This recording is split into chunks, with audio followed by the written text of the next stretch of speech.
Hello, this is Monique Lewis with Political Talk 757, and today we're joined by David Brackman, the bylaws chair of the Newport News Democratic City Committee. David is passionate about seeing real changes in policy, not just talking about them, but putting in the legwork to assist with those changes. David specializes in Robert's Rules of Order, helping organizations run fair, efficient, and well-structured meetings. Today, we will discuss what Robert's Rules of Order is and what that looks like. David, welcome to Political Talk 757, and thank you for joining us this evening. Thanks, Monique. It's an honor to be here. And Robert's Rules is a classic that is like the manual for a car. You get started participating without reading the whole thing, but when you're trying to make a change, or if things are starting to break down, you'll want to pull over and check the manual. I'm a relatively new specialist or student of Robert's Rules, and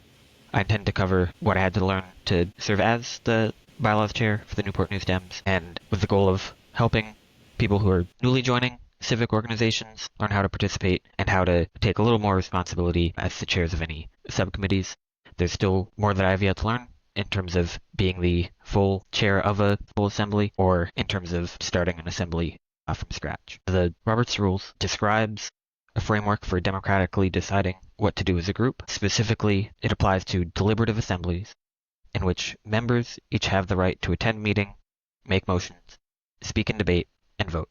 And it comes from a long and storied history of democracies and parliaments conducting meetings, eventually within which history U.S. Army guy Henry Martin Robert got fed up with all the inconsistency and unwritten rules enough to finally write all of them down. It is a bit bureaucratic, but it's necessary for handling the many types of disagreements that will arise once more than about 10 people have to work together, and especially about how to fairly spend any common pool of money, or about how to resolve alleged unfairness to members. It's not the be-all, end-all. It's just a basic shared framework that is then extended and superseded by any rules your organization makes for itself, whether those are just the regular majority rules, standing rules, or the two-thirds supermajority codified bylaws. And if you're getting involved in a kind of nationally federalized organization where there's like a national, state, and the local chapter, your local bylaws will be superseded by the state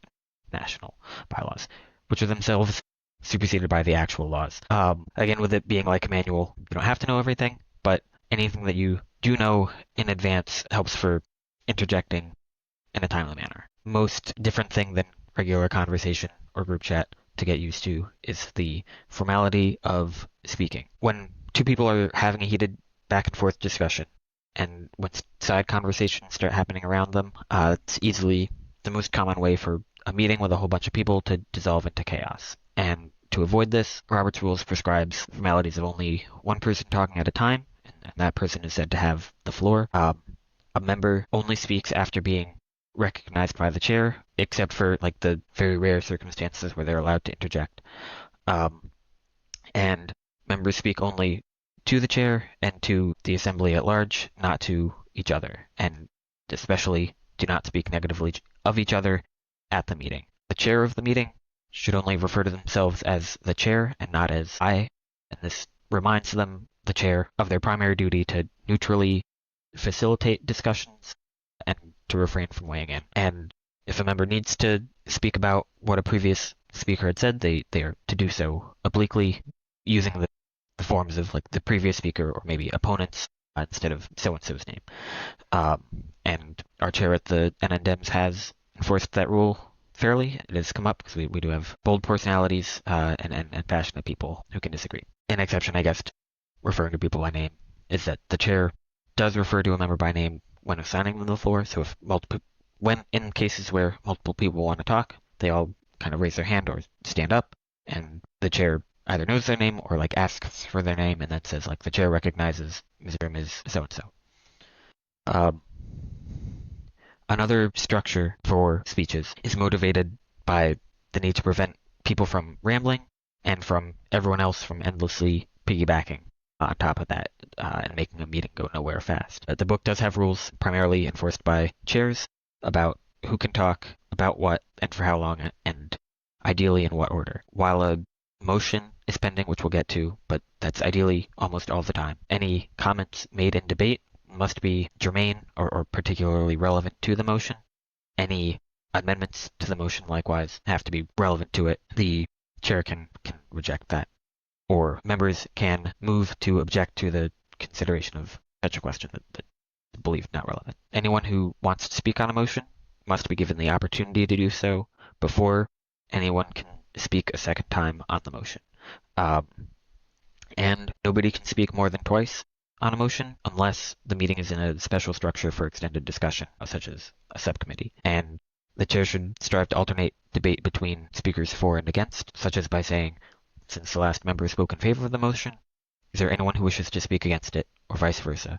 And then call on one of the people who stands up. After all of the members on one of those sides, or on the smaller of those sides, have had their turn, the remaining side can keep going without alternating. But usually, people recognize that they don't need to. Lastly, the default time limit for speeches is 10 minutes, which is a bit long outside of like legislatures, but there is one, and you can change it for your assembly or for your specific meeting as needed. For acting as a group, the main type of way to do that is by introducing a main motion. If you think the group should do something, you make a motion for it. And you can only make a main motion when no other motion is pending. To quote a fundamental principle of parliamentary procedure, only one question can be considered at a time. Once a motion is before the Assembly, it must be adopted or rejected by a vote, or the Assembly must take action disposing of the question in some other way before any other business, except certain matters called privileged questions, can be introduced. So, while a main motion is pending, votable questions on it are allowed, also known as in order, as secondary motions, such as, I think we should do that thing a little bit differently, or please stop talking about this, or something else has just come up that is more important and we need to call it here. Those secondary motions take precedence. It's in the book. You do have to specifically be transparent about that, but they take precedence over the main motion and, subject to a ranking, precedence over other secondary motions. But while a secondary motion is being made or considered, the underlying motions still remain before the Assembly because they haven't been adopted or rejected or disposed of by the Assembly. So what you have is a stack, like for Magic the Gathering, on which at the bottom is the main motion that somebody has made, and then on top of it are any of these secondary motions. And so there's multiple pending questions, and the one on top of the stack is the immediately pending question. And that's the only thing that can be discussed or superseded. And after it gets resolved, you go back to considering the one that was immediately pending right before its introduction. For main motions and for most types of motions, somebody says that we should do something, but before everybody starts talking about it, a different person has to make a second, or they say, I second the motion after being recognized by the chair. Or, sorry, the chair calls, is there a second? Somebody says that they do it. Then the chair restate the question to the Assembly. If the wording of the motion is unclear, the chair should try to clarify that with its original mover before getting it to that point of stating the question before the Assembly. Once it's out there, the most common type of secondary motion is the motion to amend. And an amendment, you can amend a main motion, you can amend an amendment to a main motion, but you're not allowed to stack it any higher than that. It's hard enough to reason about as it is. Another thing to watch out for when amending amendments, I think we should conduct a fundraiser, a car wash fundraiser.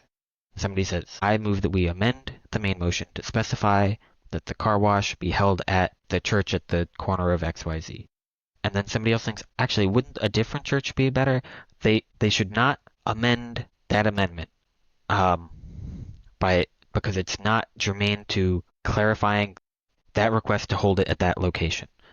They can speak in debate against that amendment, and after that amendment is either accepted or rejected, they can make a new amendment for something, a change in a different direction to the underlying motion. You may also have heard the term friendly amendment, but strictly speaking, any question once put before the Assembly has to be voted on or disposed of by an action of the Assembly as a whole.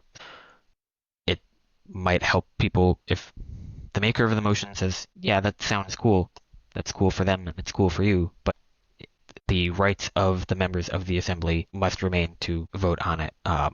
It doesn't automatically happen and change that which was previously to be voted on. If those proposed changes are happening really fast, or if some things if somebody's made a motion and then people have started talking about it before it has gotten a second, immediately when you think a rule of parliamentary procedure or an adopted other rule of the assembly is being violated, you should interrupt rare circumstance by saying point of order, and once recognized by the chair, you say what you think is invalid. The chair either makes a ruling with the option of consulting a parliamentarian or somebody in the assembly, or the chair can, if the chair isn't sure what the right parliament procedure is, they can put that procedural decision also to a vote of the assembly. And hopefully you've picked a good chair whom you can trust about this, but members also have the right to appeal a chair's ruling on a point of order, which, if duly seconded and voted on. Alternatively, if you aren't sure what kind of motion would be in order, and if you want to avoid getting called out by a point of order yourself, you can request the privilege of a parliamentary inquiry, where you ask the chair and have a little bit of a back and forth with them about how to frame your motion, or at what other time you might be allowed to make it. The life cycle of most motions is that they're made, they're seconded, they're stated by the chair, they're discussed by the assembly, and then they're voted on. And we talked about how the discussion goes back and forth. And once that feels like it's petered out, it's the chair's, usually the chair recognizes that discussions have petered out and calls for a vote. There are multiple methods of voting. The chair's prerogative to initially select a method believed to be the least tedious. You can also, unanimous consent is the potentially quickest method of taking a vote. It also can be proposed as, before discussion has started. I move that we adopt the agenda, where the agenda just says, approve the agenda, approve the minutes, new business, go home. And you don't need to have a whole discussion necessarily and a whole show of hands vote. You can just say, the chair can say, if there is no objection, we will adopt the agenda or take whatever action is being proposed in the motion by unanimous consent. If there are no objections, XYZ is adopted. And during that time, any member can interrupt. That's a valid time to interject. And just say, I object, or objection.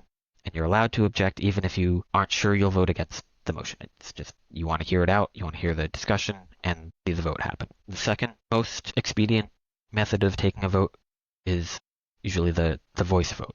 And after the conclusion of discussion, the chair will ask all those in favor, say aye, and then listen. And then ask all those opposed, say nay, wait, and thereby approximately assess a majority by whichever group sounds like it had more people in it. If that is still unclear, either the chair or anyone in the assembly can have the vote be reconducted by a show of hands or a rising vote, where you stand out of your chair do that. If it isn't the chair deciding this, it would be a member making a motion for a division of the assembly, which originates from the method where people, everybody who wants it, stand in this corner, everybody who doesn't want it, go stand in that corner, so you can visibly distinguish the sides. People's eagerness to get up and walk around is subject to, I guess, the chair's discretion. You can just do a show of hands, but it takes a little bit more time to count everybody, write down the count. Let's say, all those opposed, raise their hand, stand up, move over there, count them, so on.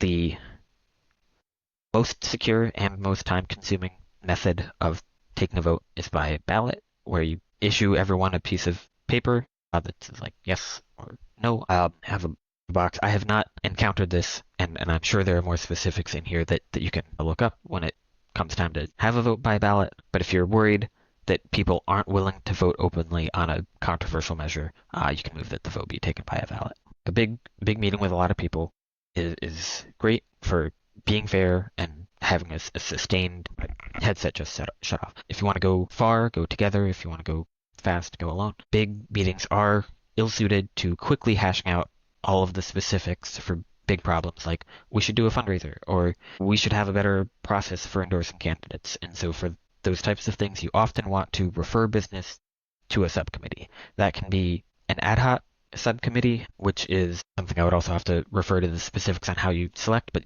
that whole motion to refer to an ad hoc subcommittee must contain like the chair and some other members of the subcommittee. Or ideally, if this is a type of problem that your organization has had to deal with before, you can refer the consideration of proposed changes to the bylaws subcommittee or the outreach subcommittee or the chair of a the rules constraining discussion are more relaxed in a subcommittee, which along with its smaller member count makes it more productive for having faster back and forth on a topic. The chair of a subcommittee is allowed to speak in debate, otherwise are still tasked with keeping it all fair as much as possible. Chair for a subcommittee is basically someone you tell to go figure it out. The other subcommittee members are there to help provide feedback and take votes to keep them honest and grounded. Motions in subcommittees don't need a second, and everyone must be allowed an unlimited number of times to speak in debate. If there is any conflict within the subcommittee, they are unfortunately disciplined there and does have to go back all the way up to the main assembly. A group of people told to figure it out. The chair of the subcommittee, and it does not have like supporting elected officers, sergeant at arms to do anything. Talk about it, you report back. If you can't do it, you say that as part of your report. And for those looking up subcommittees later, the Robert's Rules will just refer to those as regular committees, but it's been confusing for me because the local chapters of the Democratic Party often call themselves city or county committees, despite being what Robert's Rules would call a local assembly, which has their own bylaws, dues, largely independent decision making. As an alternative to referring a matter to a subcommittee, you can alternatively try to break down a big problem by motioning for a, say, 15-minute recess. If seconded and adopted, that temporarily suspends the whole floor thing for a limited time. The members are allowed to break out and have their side conversations and hopefully make up their minds thereby. Am I doing on time? You can also postpone discussion to resume later. Usually in what is colloquially called tabling, you often instead want to motion as to postpone to a certain time, such as the unfinished portion of unfinished business at the next meeting. So you can go home, do your homework on it, be prepared to bring it back. But you can postpone it to later in the current meeting, whereas if you had tabled it to be resumed by an additional motion at an unspecified time, it's just a little bit more work and a little bit more unclear on when people think that's going to come back. One other way if you think people are starting to have discussions that aren't germane to the current topic on the agenda, you can motion for the orders of the day, but that's about all I have prepped for today. The YouTube channel, Perfect Rules Inc., is pretty good. They have a similar kind of 13-minute quick start to Robert's Rules, and then maybe clickbaity, interesting sounding and meaningfully occurring questions brought up after that. Perfect. Well, thank you so much, David, for joining us this evening and explaining Robert's Rules of Order. We're very grateful that you came in to speak to us tonight. Thank you. Did you have questions for me? I may have to look it up. So as of right now, no questions for me. Well, thanks so much. I'll also see you at those meetings. Thank you so much, David. Take care.